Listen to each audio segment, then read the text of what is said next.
Hello dear students, good morning, good evening all of you. हम बात कर रहे हैं बैलेंस शीट फाइनलाइजेशन की। और प्रीवियस लेक्चर में हमने देखा कि क्लोजिंग स्टॉक की एंट्री यानी कि मैन्युफैक्चरिंग बिजनेस के अंदर रॉ मटेरियल को फिनिश गुड्स में कैसे कन्वर्ट करते हैं, वो हमने प्रीवियस क्लास में देखा था। प्रीवियस क्लास में देखा कि सर हमारा नेट लॉस आ रहा था 376,648। अब हमें क्या करना है सर, प्रीवियस ईयर के हिसाब से कंपैरिजन करना है। कैसे कंपैरिजन करना है सर? प्रीवियस ईयर आपका सेल्स कितना था, उस समय आपका स्टॉक कितने परसेंटेज था, आपने परचेज कितना किया था, आपका ग्रॉस प्रॉफिट का रेशियो क्या था, नेट प्रॉफिट का रेशियो क्या था, उसके साथ में आपको इस साल कंपेयर करना है।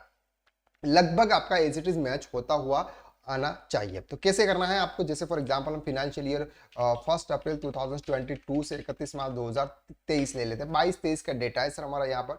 उस समय हमारा सेल्स था सर 2 करोड़ 25 लाख, और परचेज था हमारा 2 करोड़ 7 लाख, और क्लोजिंग स्टॉक आपका इतना आ गया, और डायरेक्ट एक्सपेंसेस आपके इतने थे, ग्रॉस प्रॉफिट आपका इतना था, और नेट प्रॉफिट आपका इतना। F12 की प्रेस करनी है, शो परसेंटेज यानी कि 100% का ऑप्शन पे आपको यस करना है। जैसे आप यस करेंगे, अब आपको यहाँ पे क्या दिख रहा है सर? परसेंटेज दिख रहा है। अब ये परसेंटेज हम क्या करते हैं सर, एक जगह लिख लेते हैं, क्योंकि बार बार हमें सर फिर पीरियड चेंज करना पड़ेगा और टाइम वेस्ट होगा। इससे बेटर ये रहता है कि हम लिख लेते हैं। चलिए क्या लिख लेते हैं? ओपनिंग का रेशो कितना है सर? 19.04। ठीक है। परचेज का रेशो कितना है आपका? 91.86%। एंड डायरेक्ट एक्सपेंसेस का जो रेशो है वो है सर आपका 2.80। हमें अमाउंट से कोई लेना देना नहीं है। ठीक है। जीपी आपका कितना है? 12.68%। ओके। इसके बाद यहाँ पर सेल्स का रेशो कितना है? सेल तो 100% ही होगा, क्योंकि सेल्स के सामने ही रेशो होता है रेवेन्यू के सामने।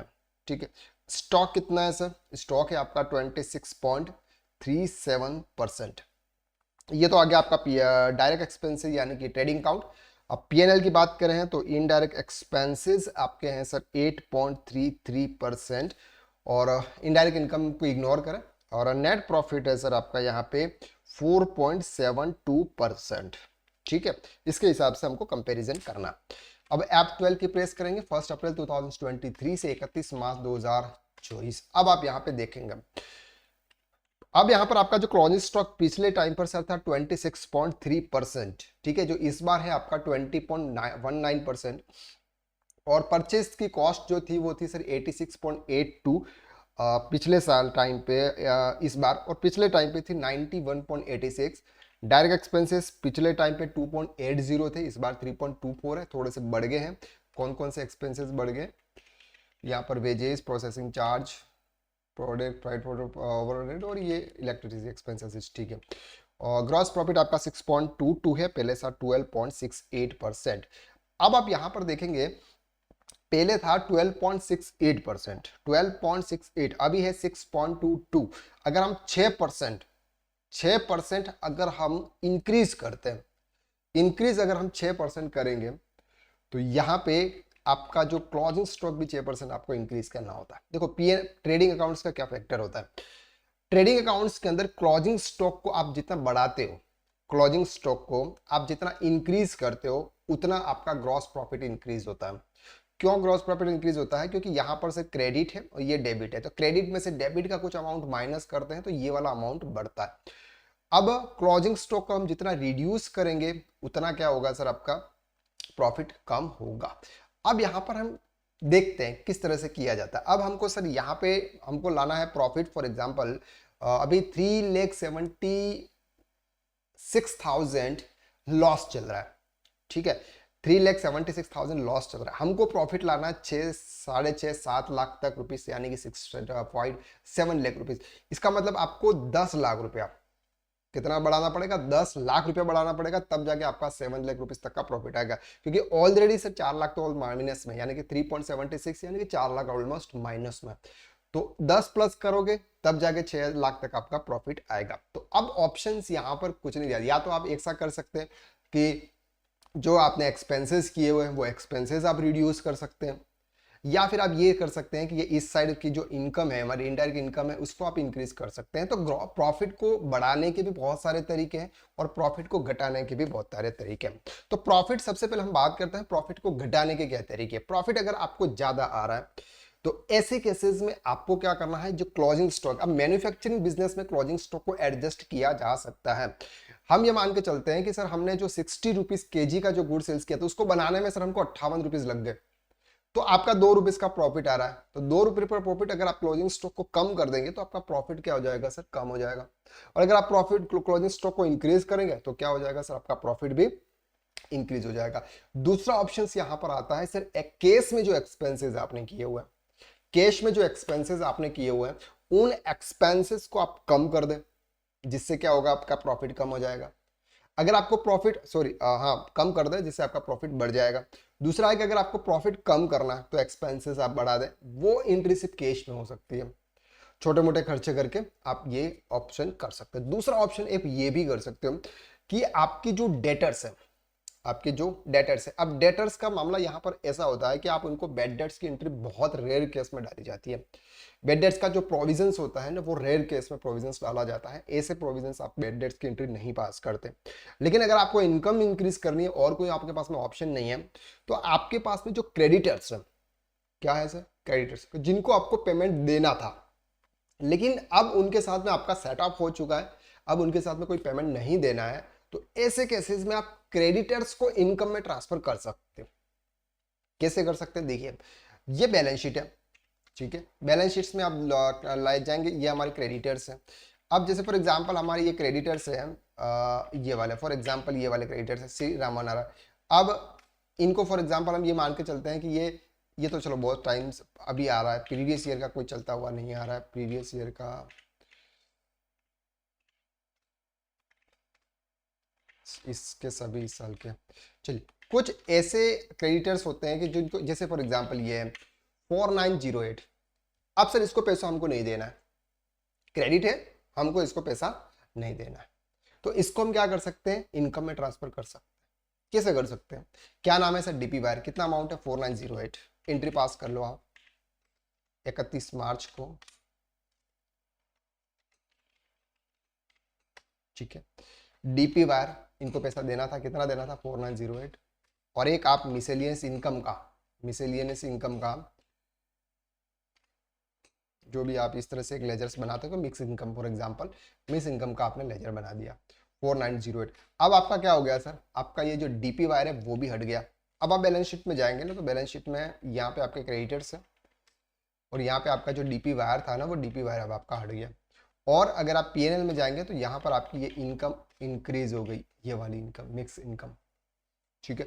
तो इस तरह से भी आप अपने प्रॉफिट को इंक्रीज कर सकते हैं। अगर आपके क्रेडिटर्स के साथ में कोई पेमेंट लेना देना नहीं है, आपने सेट ऑफ कर दिया लेकिन एंट्री खड़ी है, ऐसे केसेस में आप कर सकते हैं। लेकिन अगर आप यूं बोल रहे हो कि सर क्रेडिटर्स तो इस साल का ही क्रेडिटर्स है, जैसे फॉर एग्जांपल हमारे ये इसी साल के क्रेडिटर्स है और आपको अप्रैल मई में पेमेंट आप देने ही वाले, तो ऐसे को आप नहीं करना है। हर कहां पर ये रूल्स एप्लीकेबल नहीं होता है, आप इस चीज को ध्यान रखें। यहाँ तो हम आपको ऑप्शंस बता रहे हैं कि अपने प्रॉफिट को कम और ज्यादा करने के कौन कौन से ऑप्शंस होते हैं। अब हम बताएंगे यहाँ पर कि क्लोजिंग स्टॉक को हमको क्या करना है, इंक्रीज करना है। तो यहाँ पर आपके पास में ऑप्शंस बहुत सारे हैं क्लोजिंग स्टॉक को इंक्रीज करने के। अब जैसे फॉर एग्जांपल ये है, ये वाली एंट्री हमने पास की थी। अब 61.21% का हम क्या लेके चल रहे हैं सर, रेशो लेके चल रहे हैं कि 61.21% से हम सेल करते हैं। अब यहाँ पे अगर हम इसको अमाउंट को थोड़ा सा इंक्रीज कर दें और 63 कर दें, तो आपका प्रॉफिट कितना इंक्रीज हो गया, 15,51,000। अब इसी तरह से आपको यहाँ पे थोड़ा सा अमाउंट इधर साइड भी करना पड़ेगा। जैसे फॉर एग्जांपल अगर हम इसकी बात करें, ये अब ये जो है स्टॉक ऐसे, जैसे यहाँ पर परचेज जितने में कर रहे हैं, परचेज कितने में कर रहे हैं, आपका रेशो क्या बैठ रहा है, रेशो कितना बैठ रहा है, ये भी देखना हम था। जैसे हमको रेशो बैठ रहा है 51.48, ये हमारा एवरेज रेशो चल रहा है, कितना है 51.48, यहाँ पर आपको नजर आ रहा है। ये 51.48 हमारे को कॉस्ट पड़ती है जब हम घर में परचेज करते हैं, ठीक है। तो अब क्या होगा, 51% तो आपकी कॉस्टिंग होगी। इससे आप बना कितना रहे हो, तो जैसे ये है, ये हमने बनाया, ठीक है, ये आइटम। अब 51.48 तो हमने बनाया। अब यहाँ पर इस स्टॉक को अगर इंक्रीज करना है तो ये भी कर सकते हैं सर, 50.18 ये अमाउंट इंक्रीज हो गया। यहाँ पर अब आप क्या कर सकते हैं सर, क्वांटिटी भी बढ़ा सकते हैं। एग्री अप्लायंसेस का हमारे पास में क्वांटिटी है, यहाँ पर 53 कर सकते हैं, तो इस तरह से भी आपका प्रॉफिट इंक्रीज होता है। 15,52,000 हो गया, ठीक है।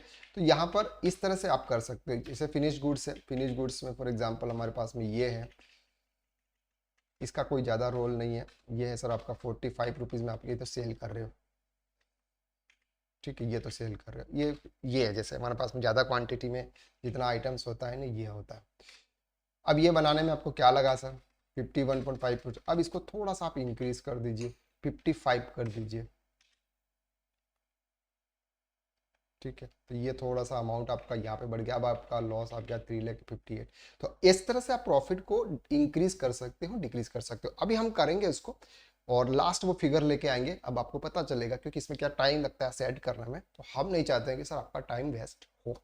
तो अभी हम देखेंगे कि प्रॉफिट को किस तरह से और तरीके से एडजस्ट, मतलब क्लोजिंग स्टॉक को इंक्रीज करके एडजस्ट किया जा सकता है। हमने क्लोजिंग स्टॉक को एडजस्ट कर लिया। अब आपका जो क्लोजिंग स्टॉक आ रहा है वो 60,47,722। हमारे जो प्रीवियस ईयर का क्लोजिंग स्टॉक था उसका जो रेशो था वो था 26.37%। इस बार का जो है वो है सर आपका 2432%, यानी कि थोड़ा सा कम है। लेकिन यहाँ पर इसके हिसाब से ग्रॉस प्रॉफिट भी आपका इतना रिड्यूस है। पहले ग्रॉस प्रॉफिट था 12.68, इस बार हमने रखा हुआ है 10.39। अगर यहाँ पर हमको प्रॉफिट इंक्रीज करना होगा तो फिर ग्रॉस प्रॉफिट को बढ़ाना होगा। जब ग्रॉस प्रॉफिट बढ़ाना है तो हमको क्लोजिंग स्टॉक भी और इंक्रीज करना पड़ेगा, ठीक है। तो अभी हम इस तरह ही रखते हैं, एक बार फिर चार्टर्ड अकाउंटेंट को भेजेंगे, वो जो बोलेंगे इसके हिसाब से हम एडजस्ट करेंगे। जो इम्प्लॉई है, एम्प्लॉयर्स है, उनके साथ भी डिस्कस करेंगे कि एक्चुअली वो क्या चाहते हैं। अब सर हम एक बार और इस बैलेंस शीट को रीचेक कर लेते हैं, क्योंकि अभी हम बैलेंस शीट हमारी ऑलमोस्ट फाइनल हो चुकी है। एक बार और तरीके से रीचेक कर लेते हैं। रीचेक में हमको ये करना है कि ये जो एक्सपेंसेस हैं इसमें अगर आप देखेंगे तो ये हमारा कुछ फिनेंशियल नहीं, डायरेक्ट एक्सपेंसेस में इलेक्ट्रिसिटी, यहाँ पे हमने पेमेंट किया 21,740। ये जो पेमेंट किया ये 18,254, तो हमने क्या किया, प्रोविजंस बनाया। लेकिन फरवरी मंथ का पेमेंट तो हमने किया ही होगा। फरवरी मंथ का पेमेंट 16 मार्च को किया होगा, आई होप कि आपको याद हो। तो यहाँ पे ये जो बैलेंस आता है ना, ऑलवेज ध्यान रखें, यहाँ पे 2 एंट्री होती है मार्च में। कितनी एंट्री है, 2 एंट्री। एक तो फरवरी मंथ का पेमेंट आपने मार्च में किया होगा, और एक मार्च मंथ की जो प्रोविजंस आप बनाते हैं वो भी एंट्री आप यहाँ पे करते हैं।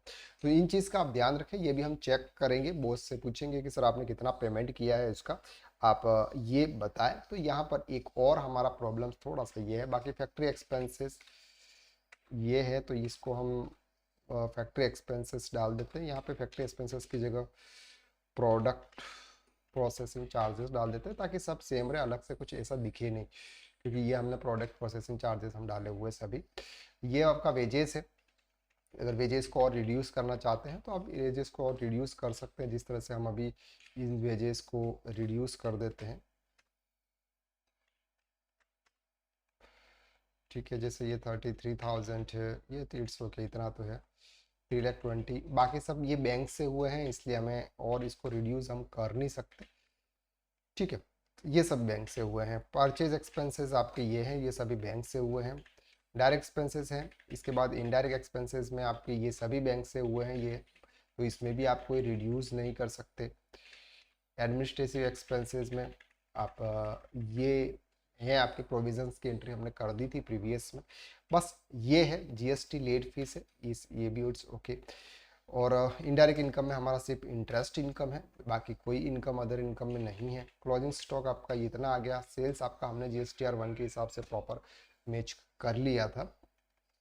बैलेंस शीट्स में अगर हम देखें तो बैलेंस शीट्स में ये सभी हमारे इंटरेस्ट ऑन होम लोन और ये है बैंक ओडी अकाउंट प्रॉपर हमने मैच कर दी है। सिक्योर्ड लोन हमारे ये सभी मैच है, हमने प्रीवियस में देखा था। अनसिक्योर्ड लोन भी हमारे ये हैं, ये इनसे पूछना पड़ेगा। ये विमर अग्रवाल जिससे सर आपने किस बात के पैसे लिए हुए हैं। एंड ड्यूटीज एंड टैक्सेस ये हमने देख लिया था, 38,490 आपका जीएसटी पेबल आ रहा है, जो कि हमने उसका पेमेंट किया है 24 अप्रैल को, यानी 23 से 24 अप्रैल को हमने उसका पेमेंट किया हुआ है। तो ये भी है। अब इसकी ये क्या है, 3CD रिपोर्ट के अंदर बताना होता है कि आपका जो भी जीएसटी पेबल था वो आपको पेमेंट कब किया आपने, तो वो भी हमको दिखाना है। तो वो हमने एक्चुअल में उसका पेमेंट किया था, ठीक है। GST payable amount of ₹38,490 paid on 23 April 2024 by BOB OD account, ताकि वो वहाँ पे डेट डाल सके। हम जब 3CD रिपोर्ट भी फाइल करेंगे तो वहाँ पर आपको पता चल जाएगा। अगर सर आपने सिर्फ इनका बैलेंस शीट फाइनलाइजेशन का कोर्स लिया हुआ है तो ये आपका यहाँ तक कंप्लीट अभी नहीं होता है। अभी हम और एक्सेल के अंदर बैलेंस शीट बनाएंगे और एक्सेल की बैलेंस शीट के बाद में आपका कंप्लीट होता है। अगर आपने पूरा कोर्स लिया हुआ है तो फिर आप इनकम टैक्स के अंदर आप जाएंगे जहां पर 3CD रिपोर्ट आपको मिलेगी। तो इसी की 3CD रिपोर्ट अब आपको वहां पे मिलेगी और ITR 3 फाइल करना सीखेंगे हम इसी डेटा के आधार पर। तो वहां पर आप इसका ITR 3 भी आपको वहां पे मिलेगा, यानी कि पैरेलल चल रहा है अगर आपने कोर्स ज्वाइन किया हुआ तो। और अगर आपने सिर्फ एडवांस अकाउंट लिया हुआ है तो लास्ट लेक्चर होगा आपका कि इस बैलेंस शीट से, यानी कि टैली की बैलेंस शीट से आप शेड्यूल 6 के हिसाब से या शेड्यूल 3 के हिसाब से बैलेंस शीट कैसे बनाता है, वो हम नेक्स्ट लेक्चर में देखेंगे। तो यहां तक हमने देख लिया कि बैलेंस शीट को फाइनल कैसे करते हैं, क्या क्या हमें करने की जरूरत होती है। अगर आपके कुछ भी प्रॉब्लम्स होती है बैलेंस शीट फाइनलाइजेशन करते समय तो आप हमें बिल्कुल कांटेक्ट कर सकते हैं। कांटेक्ट नंबर आपको नीचे दे रखा है। सबसे पहले आपको व्हाट्सअप करना है, व्हाट्सअप करना है, हम आपको या तो कॉल कर लेंगे या फिर व्हाट्सएप पर हम करेंगे। अगर आप कॉल करेंगे, किसी रीजन की वजह से कॉल रिसीव नहीं होता है तो फिर ये मत बोलना कि सर आपने तो बैक सपोर्ट का बोला था और आप बैक सपोर्ट नहीं कर रहे हैं, क्योंकि शेड्यूल कभी कभी बिजी होता है, आपसे बात नहीं हो पाती है। बहुत सारे ऐसे स्टूडेंट्स हैं हमारे, तो सबके कॉल अटेंड करना कभी कभी मुश्किल होता है। इस वजह से आप व्हाट्सअप करते हैं, व्हाट्सअप पर आप हमको बिल्कुल रिप्लाई देंगे और कॉल करके समझाना होता है हम सामने से आपको कॉल बैक कर देंगे, ठीक है। तो ये था balance sheet finalisation. Balance sheet finalisation किया तो क्या क्या सीखा, कैसे लगे आपको ये सभी क्लासेज, और आप एक्सपर्ट बने कि नहीं बने, यहाँ तक अकाउंटिंग के अंदर आप मास्टर बने कि नहीं बने, व्हाट्सअप करके आप जरूर बताइएगा कि आपको हमारी क्लासेस कैसे लग रही है। चलो आज के लिए बस इतना, नेक्स्ट क्लास में हम फिर मुलाकात करते हैं, तब तक के लिए थैंक यू सो मच।